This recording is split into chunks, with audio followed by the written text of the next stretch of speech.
好多時候自閉特色人士因聽到人哋斥責語氣，一係就發爛渣，一係就打人推人，一係就大叫。而近年開始有為數唔少嘅自閉特色人士會因聽到人斥責嘅語氣，會向被斥責嘅人俾個顏色佢睇，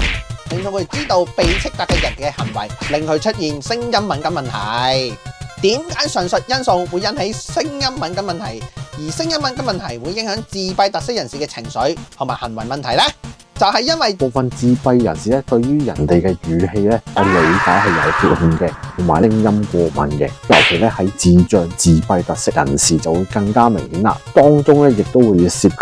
啲感覺統合問題啦，從而影響到自閉智障人士嘅情緒同埋行為嘅。自閉人士咧聽到一啲嘅聲音，佢可能佢嗰個聲音反應啊，甚至佢接收之後嘅感覺啊，會比一般人強好多㗎。佢嘅唔舒服嘅感覺都會比一般人強好多，尤其是佢嘅感統反應